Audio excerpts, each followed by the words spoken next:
자, 유명한 종교개혁가였던 마틴 루터가 종교개혁을 할 당시에 여러 가지 장애물에 부딪혀 깊은 좌절감에 빠졌던 그런 시기가 있었습니다. 침대에 누워가지고 식음을 전폐하고 정말 힘들고 고통스러워하던 어느 날 그의 아내가 상복을 입고 침실로 들어왔다고 그래요. 그래서 루터가 힘없는 목소리로 아내에게 물었습니다. 아니 여보, 누가 죽었어? 그렇게 물었어요. 그러자 그 아내가 대답하기를 네, 하나님이 돌아가셨습니다. 그렇게 이야기를 하시더래요. 그래서 루터가 깜짝 놀라가지고 아니 하나님이 돌아가시다니 그게 도대체 무슨 말이요? 그렇게 이야기를 했대. 그러자 그의 아내가 대답하기를 하나님이 살아계시다면 당신이 이렇게 절망할 필요가 없죠. 그런데 당신이 이렇게 절망하는 것을 보니 하나님이 돌아가신 것이 분명합니다. 그렇게 이야기를 하더래요. 아내의 이 말에 루터가 큰 깨달음을 얻었다고 그럽니다. 그래서 그렇지, 하나님은 살아계시지. 하나님이 살아계시다면 내가 이렇게 절망할 필요가 없지. 그래서 자리에서 벌떡 일어나서 다시 종교개혁의 사명을 감당할 수 있었다 라고 하는 이야기가 전해지고 있습니다. 여러분, 하나님이 정말로 살아계시다면, 그리고 우리가 방금 인사한 것처럼 주님이 참으로 부활하셨다면, 그리고 내가 그 부활하신 주님을 진심으로 믿는다면 여러분, 우리는 과연 무엇을 해야 할까요? 이 부활주일에 저와 여러분들에게 물어야 할 아주 중요한 질문입니다. 내가 부활을 참으로 믿는다면 나는 과연 무엇을 해야 할까? 예수님께서 십자가에 돌아가시고 난 이후에 제자들은 뿔뿔이 흩어지기 시작을 했습니다. 엠마오로 가는 두 제자는 모든 것을 포기하고 자기의 고향으로 내려가고 있었습니다. 베드로를 비롯한 많은 제자들도 그들의 옛날 직업인 어부로 돌아갈 것을 생각하고 있었습니다. 어떤 제자들은 그들이 지급해야 할 대가가 너무 두려워서 집에 들어가서 문을 꽁꽁 걸어 잠근 채 숨어있는 제자들도 있었을 것입니다. 다만 예수님의 커다란 사랑을 힘입고 그 사랑을 갚을 수 없다라고 생각한 몇 명의 여인들만이 제대로 된 장례식도 치르지 못하고 돌아가신 예수님의 그 죽음이 너무나도 안쓰러워서 새벽에 예수님의 무덤가를 찾았습니다. 새벽이었습니다. 그런데 그 새벽에 그들은 놀라운 사실을 목격하기 시작합니다. 자, 오늘 본문 1절은 이렇게 시작하죠. 같이 한번 읽어보겠습니다. 시작. 안식일이 다 지나고 안식 후 첫날이 되려는 새벽에, 그렇게 기록되어 있습니다. 새벽에, 그 새벽에 천사들은 이 여인들에게 나타나 이런 이야기를 전해줍니다. 자, 6절 말씀 같이 한번 읽습니다. 시작. 그가 여기 계시지 않고 그가 말씀하시는 대로 살아나셨느니라. 와서 그가 누우셨던 곳을 보라. 천사들의 이야기를 듣고 실제 무덤을 확인해 보았습니다. 그런데 정말 무덤은 비어 있었습니다. 과연 우리 예수님께서 다시 사셨습니다. 그분은 평상시 그분이 예언하신 것처럼 정말 주님께서는 다시 사셨습니다. 여러분, 얼마나 놀라운 사건입니까? 이 믿을 수 없는 사건을 목격하고 나서 이 여인들은 어떤 반응을 보여주었을까요?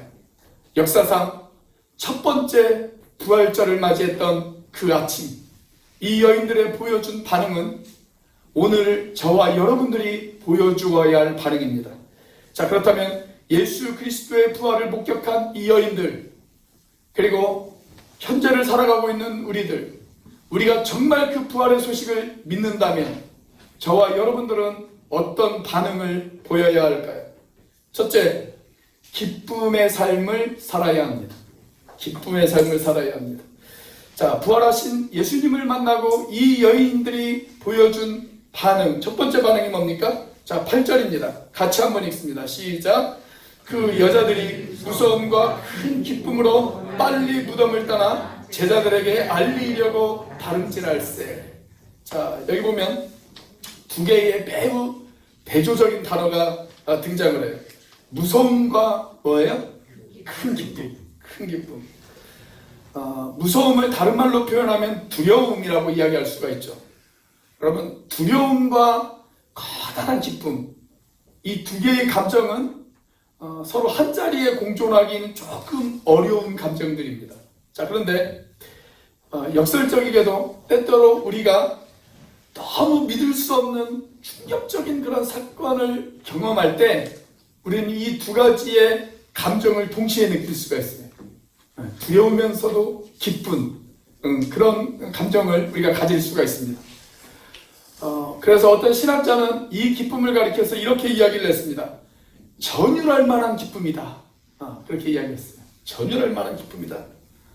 여러분, 죽음에 대한 해답을 발견했다면 정말 전율할 만한 기쁨을 우리가 느낄 수 있지 않겠습니까? 여러분, 우리 인생에 근본적이고 궁극적인 문제가 있다면 과연 무엇일까요? 그것은 바로 죽음의 문제. 죽음의 문제. 아무도 이 죽음의 문제에서 피해갈 수 있는 사람은 없습니다. 죽음은 모든 사람을 지배합니다. 그래서 성경은 이야기하기를 죽음이 우리의 왕노릇을 하고 있다. 그렇게 이야기하고 있습니다. 로마서에 나오는 그런 표현이죠. 사망이 왕노릇하였나니. 여러분, 다시 말하면 죽음이 우리를 지배하고 있다는 이야기예요. 이 세상 그 누구도 죽음이 지배하지 않고 있는 사람은 아무도 없습니다. 우리는 모두 죽습니다. 반드시 죽습니다. 모든 사람은, 살아있는 모든 것은 언젠가 반드시 죽기 마련입니다. 저와 여러분도 죽습니다. 이 죽음에서 예외인 사람은 아무도 없습니다. 이 죽음에 대한 해답 있을까요? 세상은 여기에 대한 대답을 가지고 있지 못합니다. 철학도 이 죽음에 대한 답을 가지고 있지 못합니다. 우리가 발전시킨, 그래서 우리가 그렇게 자랑스러워하는 과학도 이 죽음에 대한 답을 가지고 있지 못합니다. 다만 사람의 수명을 조금 연장할 수 있을 뿐이지 죽음에 대한 답은 과학도 가지고 있지 못해요. 자, 만약 지금 우리 가운데 어떤 사람이 암을 정복할 수 있는 약을 발명했다고 한번 생각을 해보십시오. 그렇다면 그 사람이 기뻐할까요? 안 기뻐할까요? 기뻐하겠죠. 기뻐할 겁니다. 아마 팔짝팔짝 뛰면서 이렇게 소리칠 것입니다. 여기 암을 정복할 수 있는 완벽한 약이 발명되었습니다. 아마 그렇게 이야기할 거예요. 자, 그런데 그 약도 암을 치료할 수는 있을지 몰라도 죽음을 치료할 수는 없습니다. 그냥 죽음에서 조금 더 수명을 연장시킨 그런 약에 불과합니다. 그런데 사랑하는 여러분, 우리 그리스도께서 참으로 부활하셨다면 이것이야말로 죽음에 대한 진짜 해답이지 않겠습니까? 여러분, 우리는 이 해답을 알고 있습니다. 그렇다면 당연히 기뻐해야 하지 않을까요? 왜 기뻐해야 될까요? 예수님께서 예수님의 부활이 예수님의 부활로만 끝나는 것이 아니라 예수님의 부활은 곧 저와 여러분의 부활이기도 하다라고 그렇게 말씀하셨기 때문에 그렇습니다. 여러분, 예수님께서 저와 여러분들에게 이렇게 말씀하셨잖아요. 나를 믿는 자는 죽어도 살겠고, 그렇게 말씀하시지 않으셨습니까? 여러분, 내가 이 말씀을 참으로 믿는다면, 그래서 예수님의 부활이 나의 부활이라고 믿는다면, 여러분, 우리는 그 부활의 소식을 접하고 나서 팔짝팔짝 뛰면서 기뻐해야 하지 않겠어요? 여러분, 우리가 정말 기뻐해야 하는 사람이라고 믿으십니까? 여러분들에게는 그 부활의 기쁨이 있으십니까? 우리 옆에 있는 분들에게 한번 물어보세요. 부활의 기쁨이 있으십니까? 한번 물어보십시오.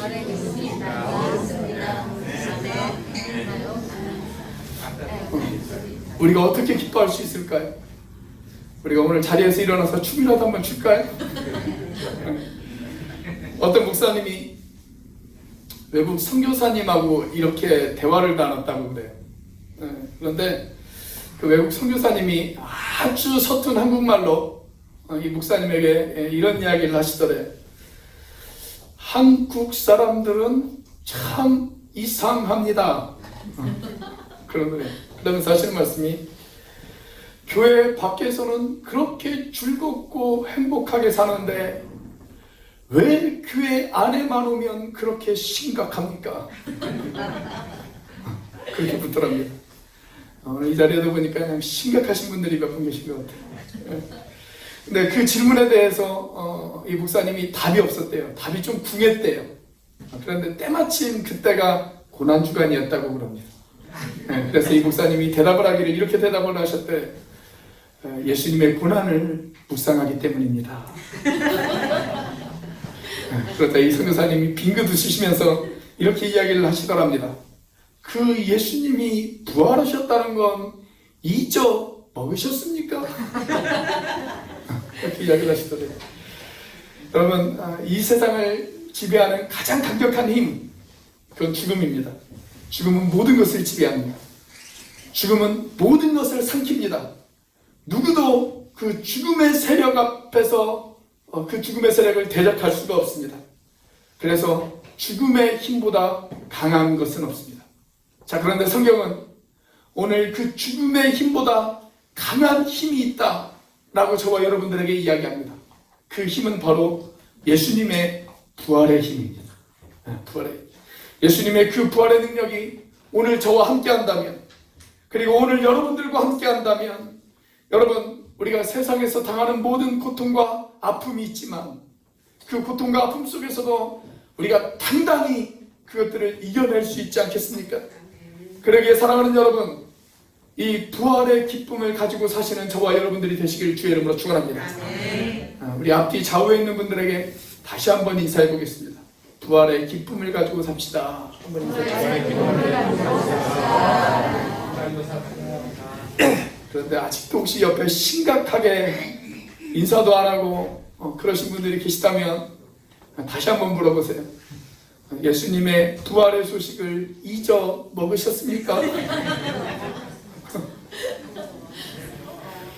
자, 내가 부활의 소식을 믿는다면, 그리고 내가 부활을 참으로 믿는다면 나는 무슨 일을 해야 할까요? 두 번째로 경배의 삶을 살아야 합니다. 경배의 삶을 살아야 합니다. 자, 부활하신 예수님을 만나고 이 여인들이 보여준 두 번째 반응, 그것이 뭐였냐면 주님을 경배하는 일이었습니다. 경배하는 일. 자, 9절 말씀 같이 한번 읽어보겠습니다. 시작. 예수께서 그들을 만나 이르시되 평안하냐 하시거늘 여자들이 나아가 그 팔을 붙잡고 경배하니. 자, 천사들이 부활의 메시지를 선포했어요. 그래서 부활의 소식을 들었습니다. 자, 그런데 천사들의 메시지를 들었을 뿐 아니라 여기 보니까 부활하신 주님이 그 자리에 직접 왔어요. 직접 찾아오셨어요. 자, 그리고 그 주님께서 이 여인들에게 묻습니다. 샬롬, 평안하냐? 그렇게 부르셨어요. 평안하냐? 자, 여러분, 이 여인들이 예수님을 보고 얼마나 놀랐겠습니까? 그래서 어떻게 했어요? 그 부활하신 주님을 목격한 순간 여인들은 땅에 엎드립니다. 그리고 주님을 경배하기 시작합니다. 주님을 예배했어요. 그 새벽에 부활하신 예수님을 만나고 주님을 경배했어요. 아마 신약 성경에 등장하는 첫 번째 새벽 예배가 바로 여기에서부터 출발했던 것 같습니다. 여기서부터 출발했어요. 그 새벽에 주님을 경배하고 찬양했어요. 저는 고난주간만에만 새벽 예배를 참석하시지 마시고 평상시에도 새벽 예배를 참석하시는 여러분들이 되시길 주의 이름으로 축원합니다. 새벽에 주님을 예배하면 부활하신 주님이 찾아오십니다. 자, 주님의 발을 붙잡고 경배하기 시작을 했어요. 이 여인들이 왜 예수님을 경배했을까요? 왜 경배했을까요? 그분이 부활하신 그분이 정말 하나님이심을 믿었기 때문에 그렇습니다. 그분은 하나님이시다. 이분이 부활하셨다면 이분은 사람이 아니다. 이분은 하나님이시다. 라는 것을 확실히 믿었기 때문에 그렇습니다. 여러분, 성경은 우리의 경배의 대상이 오직 하나님 한 분이라고 그렇게 우리에게 가르쳐주고 있습니다. 하나님 이외에 그 누구도, 하나님 이외에 그 무엇도 우리의 경배의 대상이 되어질 수가 없습니다. 우리가 사도행전을 이렇게 읽다 보면 사도행전에 매우 비슷한 두 개의 아주 재미있는 에피소드가 하나 등장을 해요. 사도행전 10장을 보시면 거기에 누가 등장을 하냐면 고넬료라고 하는 이방 군인이 등장을 합니다. 자, 이 고넬료에게 어느 날 천사가 나타났어요. 천사가 뭐라고 이야기를 하냐면 요파에 내려가서 베드로라고 하는 사람을 급히 초청을 해라. 그렇게 이야기를 합니다. 자, 그래서 그 초청에 응해서 베드로가 이 고넬료의 집에 찾아왔습니다. 그리고 이 고넬료에게 베드로가 복음을 전합니다. 근데 그 복음의 소식을 듣고 이 고넬료가 너무 감격해서 베드로에게 엎드려 경배하기 시작합니다. 자, 그럴 때 베드로가 깜짝 놀라서 이 고넬료를 붙잡아 일으켜요. 그러면서 뭐라고 이야기하냐면 이렇게 이야기를 해요. 나도 사람이다. 나도 사람이다. 그렇게 이야기해요. 그러니까 사람인 나에게는 경배하지 말아라. 나는 경배의 대상이 아니다. 그 이야기죠. 나도 사람이다. 그렇게 이야기해요. 자, 사도행전을 우리가 계속 읽다 보면 비슷한 이야기가 또 하나 등장합니다. 사도행전 14장에 가시면 이번엔 바울이 루스드라라고 하는 곳에서 복음을 전합니다. 바울이 그곳에서 복음을 전할 때 여러 기적들이 일어나요. 안진뱅이가 벌떡 일어나요. 그 모습을 보고 루스드라의 사람들이 바울을 가리켜서 뭐라고 이야기를 하냐면 하늘에서 신이 내려왔다. 그렇게 이야기합니다. 그리고 나서 신에게 제사를 드리듯 바울에게 제사를 드리려고 해요. 그때 바울이 어떻게 하냐면 자기 옷을 찢어요. 자기 옷을 찢으면서 말하기를 뭐라고 이야기를 하냐면 우리는 당신들과 성정이 똑같은 사람이다. 그렇게 이야기합니다. 나도 사람이다. 나는 경배의 대상이 아니다. 그 이야기예요. 자, 여러분, 사람은 경배의 대상이 되어질 수가 없어요.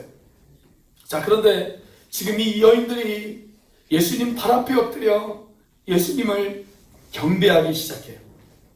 만약에 주님이 사람이라고 한다면 베드로처럼 바울처럼 여인들이 경배할 때 그것을 만류했어야 합니다. 자, 그런데 예수님께서 그걸 말리지 않아요. 그것은 무엇을 의미하는 것일까요? 둘 중에 하나죠. 둘 중에 하나. 예수님이 하나님이시든가 아니면 사람이면서 하나님인 척하는 문선명 같은 사기꾼이든가. 둘 중에 하나 아닙니까? 둘 중에 하나.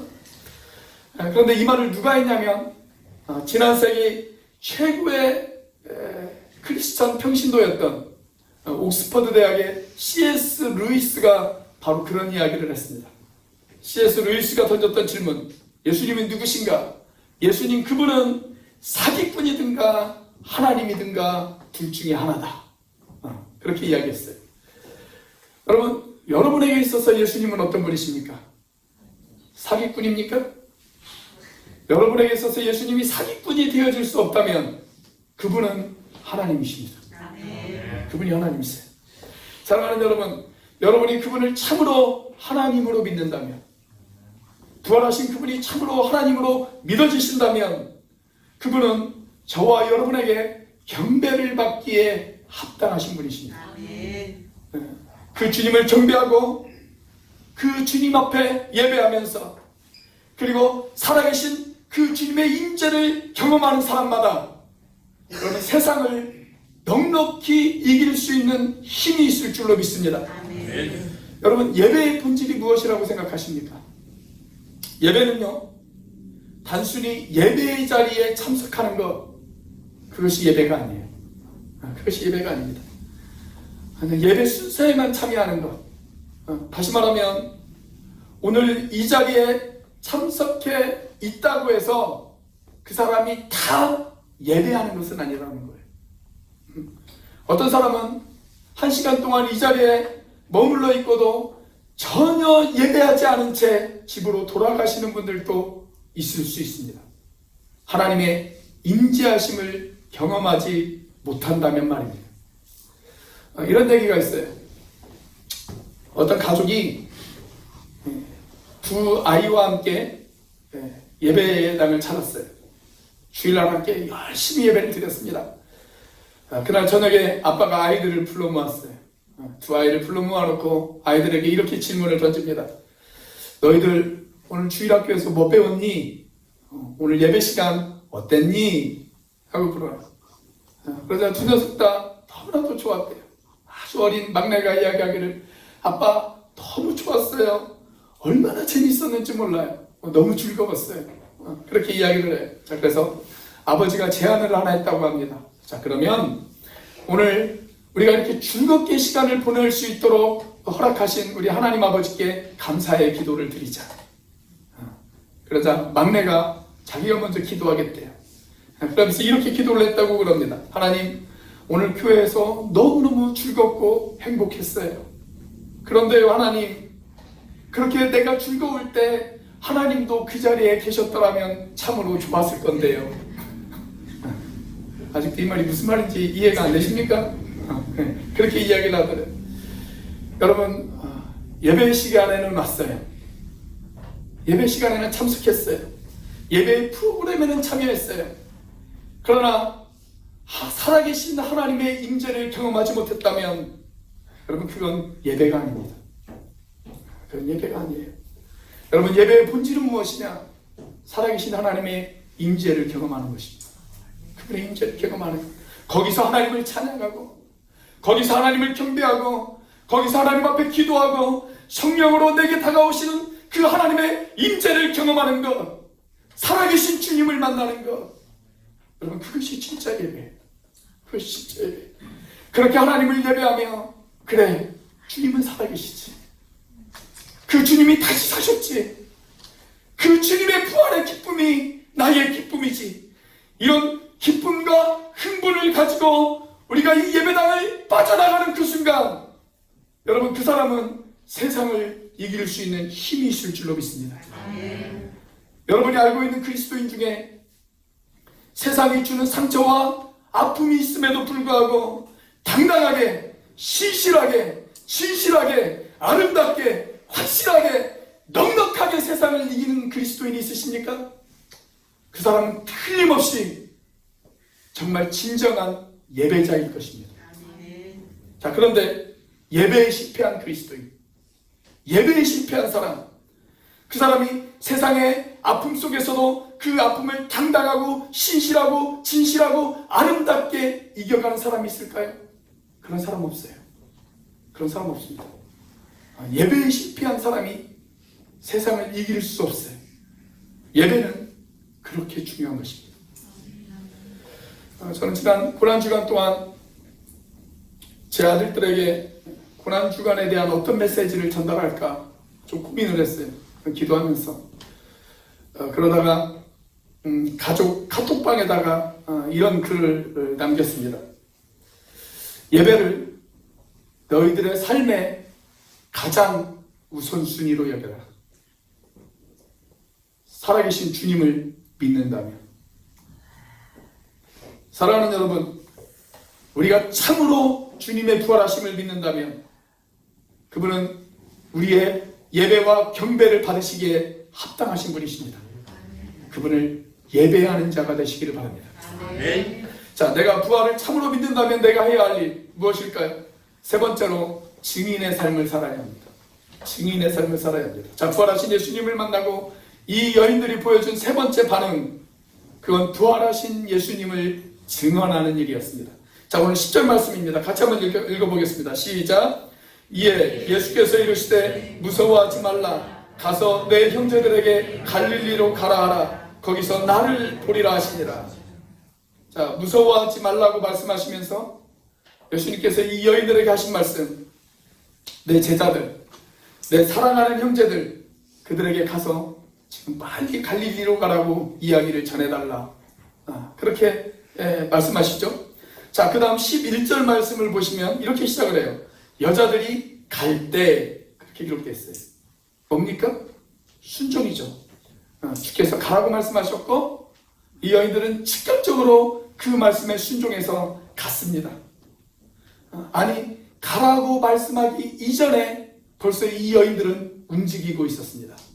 자, 여기 예수님께서 가라고 하는 말씀이 10절에 등장하죠. 자, 그런데 이미 8절 말씀을 보면 예수님의 부활 소식을 제자들에게 알리려고 다름질하고 있었다. 그렇게 이야기하고 있어요. 예수님을 만나기 전에 천사들의 이야기를 듣고 이 여자들은 벌써 달려가고 있었어요.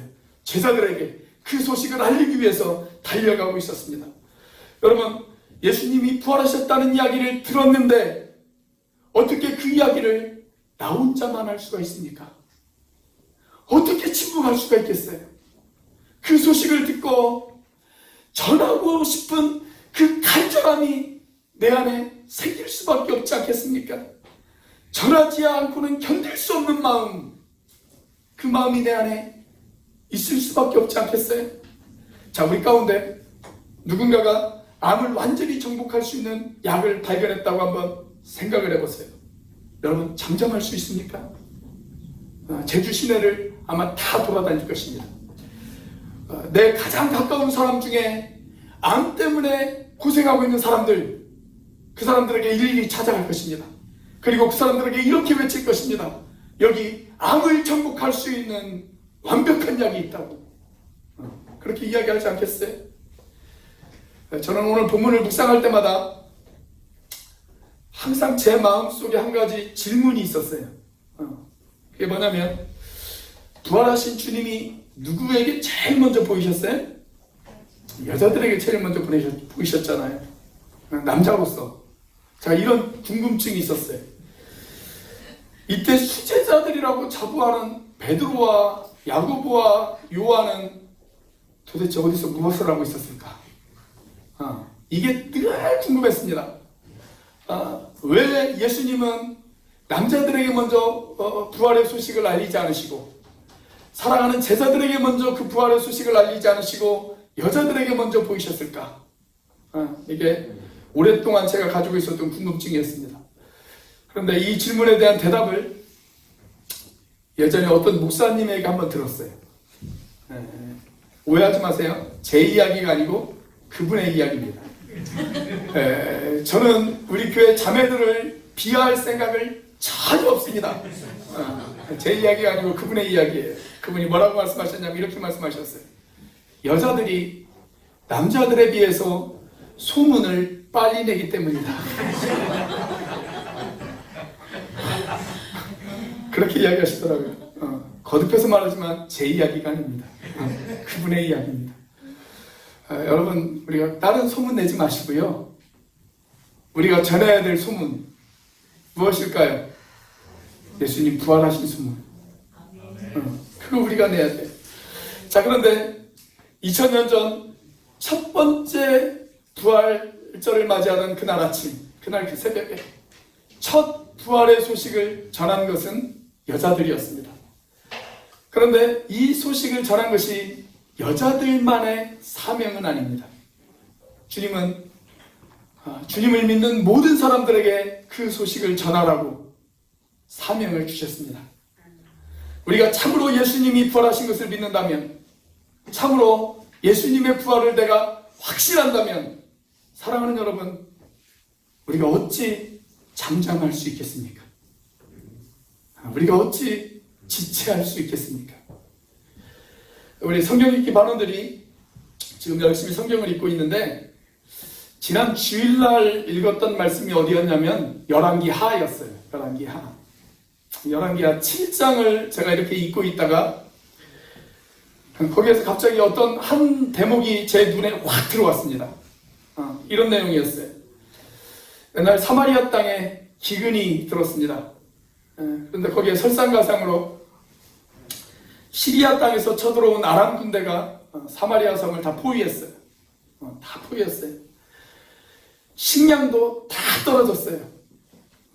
그래서 심지어 어떤 사람들은 자기의 자식들까지 잡아먹는 그런 처참한 상황에 내몰리게 되어졌습니다. 자, 이때 성문 곁에 있는 나병 환자 몇 사람이 이런 생각을 갖게 되어졌어요. 자, 우리가 여기에서 이렇게 죽으나 저렇게 죽으나 어차피 죽는 것은 매한가지다. 그러니 우리가 적진으로 찾아가자. 그래서 먹을 것을 좀 구걸하자. 그렇게 이야기를 했어요. 자, 그래서 이 사람들이, 이 나병 환자들이 적진으로 찾아갑니다. 그 밤에 적진으로 찾아가요. 그런데 가봤더니 이미 적들은 말과 나귀와 식량들을 다 놔두고 도망가 버린 상태였어요. 자, 그때 이 사람들이 어떻게 했을까요? 며칠을 굶었던 이 나병한 자들이 적들이 남기고 간 음식을 정신없이 먹기 시작합니다. 한참 그렇게 정신없이 먹다가 갑자기 정신이 번쩍 들었어요. 그리고 그들이 이렇게 이야기를 합니다.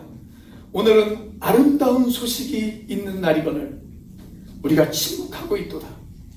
여기 식량이 있는데 이 소식을 전하지 않고 내일 아침까지 기다렸다가 나의 사랑하는 이웃들이 죽는다면 그 책임을 우리가 어떻게 감당할 수 있을까? 우리에게 벌이 미칠 것이다. 자, 우리가 기다리지 말자. 내일 아침까지 기다리지 말자. 가자. 가서 전하자. 그렇게 이야기를 합니다. 여러분, 여기 전도의 긴박성을 한번 생각해 보십시오. 우리가 내일까지 기다리시겠습니까? 오늘 죽어가는데, 지금 죽어가고 있는데, 내일 하자. 내일이 되면 또 내일 하자. 그 내일이 되면 또 내일 하자. 여러분, 언제까지 내일을 이야기하시겠습니까? 언제 하시겠습니까? 이 말씀을 근거로 설교의 황태자라고 불리는 찰스 스펄전 목사님은 전도에 대해서 이렇게 정의를 내렸습니다. 전도란 뭐냐? 전도란 배고팠던 거지가 양식을 발견하고 그 양식으로 자신의 생명을 건진 후에 다른 배고픈 건지에게 찾아가서 이렇게 외치는 것이다. 여기 빵이 있다. 여기 너희들이 먹을 빵이 있다. 그렇게 외치는 것, 그것이 바로 전도다. 여러분, 전도에 대한 대단히 쉽고 가장 확실하고 정확한 정의라고 그렇게 이야기할 수가 있지 않겠습니까? 목이 말라 죽어가던 사람들이 샘물을 발견했습니다. 그리고 그 샘물로 자신의 목을 적셨습니다. 그리고 목이 말라 죽어가는 다른 사람들에게 가서 이야기합니다. 여기에 너희가 마실 물이 있다. 너희가 살 수 있는 물이 여기에 있다. 그렇게 외치는 것, 그게 전도입니다. 죽어가던 사람들이 의사를 만났습니다. 유명한 의사를 만났습니다. 그 의사를 통해서 자신의 병을 치유받았습니다. 그리고 그 병으로 죽어가는 다른 사람들에게 가서 이야기합니다. 여기에 치유가 있습니다. 여기에 당신이 살 길이 있습니다. 그렇게 외치는 것, 그것이 전도다. 여러분, 주님의 완벽한 용서를 체험한 내가 아직도 그 용서를 모르고 살아가는 사람들, 그래서 마음이 어둡고 마음이 감옥에 갇혀있는 사람들, 처참한 절망 가운데서 살아가는 사람들, 그 이웃들에게 찾아가서 여기에 용서가 있다고, 여기에 진정한 치유가 있다고, 여기에 나를 향한 놀라운 사랑이 있다고, 여기에 생명이 있다고, 여기 그리스도 안에 있는 죄사함이 있다고, 여기에 영생이 있다고 가서 외치는 것, 여러분, 그것이 바로 전도가 아니겠습니까? 내가 예수님의 보혈로 죄 씻음을 받았어요. 나는 죄 씻음을 받았어요. 나는 그분의 십자가의 죽음으로 말미암아 새로운 생명을 얻었어요. 나에게 부활의 소망이 생겼어요. 나는 그 모든 것을 다 가졌어요. 용서함도 받았고 새 생명도 얻었고 부활의 소망도 얻었어요. 나는 다 가졌지만 아직 가지지 못한 사람들에게 내가 가서 전하지 않는다면, 여러분, 침묵하고 있다가 그들이 죽어간다면, 내 자녀들이 죽어간다면, 내 가족들이 죽어가고 내 이웃이 죽어간다면, 여러분, 그 책임은 누구의 책임이겠습니까? 그렇게 전하지 않고 침묵만 지키는 사람, 둘 중에 하나 아닐까요? 복음을 안 믿거나, 아니면 내 자녀들이, 내 가족들이, 내 이웃들이 구원받지 않아도 나는 거기에 별로 관심이 없거나, 둘 중에 하나 아니겠습니까? 6월 2일과 3일 제주 극동방송에서 복음은 선물입니다 라고 하는 주제로 전도 특별 생방송을 진행합니다. 다음 주에 여러분들에게 전도 대상자를 기록하라고 하는 그런 유인물을 여러분들에게 나눠드릴 것입니다. 거기에 여러분들의 전도 대상자의 이름을 적으십시오. 지금부터 기도하면서 한번 생각해 보십시오. 그러면 여러분들을 대신해서 잘 훈련되어진 사람들이 복음을 전할 것입니다. 여러분들은 그들을 위해서 기도만 하시면 됩니다.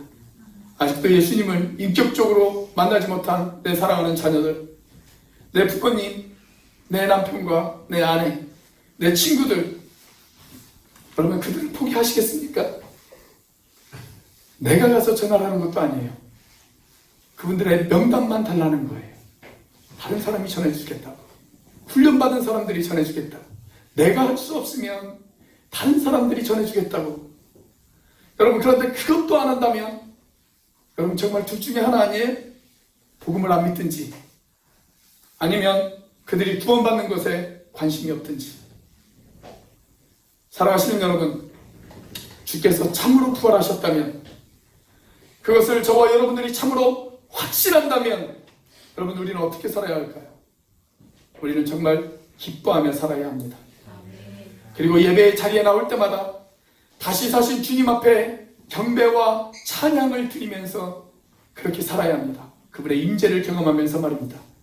그리고 예수님의 나의 부활의 소망을 주셨다고, 그 예수님이 생명이라고, 그 예수님이 구원이라고, 그 예수님이 소망이라고 증언하면서 살아가야 될 줄로 믿습니다. 이 부활의 첫 번째 증인들이었던 이 여인들, 그 여인들은 정말 평범한 여인들이었습니다. 지극히 평범한 여인들이었습니다. 그런데 진정한 의미에서 십자가 사건 이후에 예수님께서 처음으로 파송한 평신도 선교사들이었다라고 이야기할 수도 있습니다. 여러분 2022년 그 부활의 다른 증인으로 오늘 주님은 저와 여러분들을 세상으로 파송하기를 원하시고 계십니다. 아멘. 그런데 여러분과 제가 하지 않는다면 누가 할 수 있을까요? 우리가 가지 않는다면 누가 갈 수 있을까요? 내 가정에서부터, 우리 직장에서부터, 우리 동네에서부터 하지 않는다면 어디에서부터 우리가 할 수 있을까요?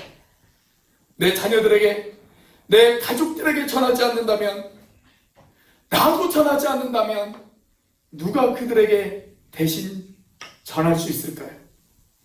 내가 서 있는 여기에서 하지 않는다면 어디에서 하시겠습니까? 지금 하지 않는다면 언제 하시겠습니까? 기도하시겠습니다.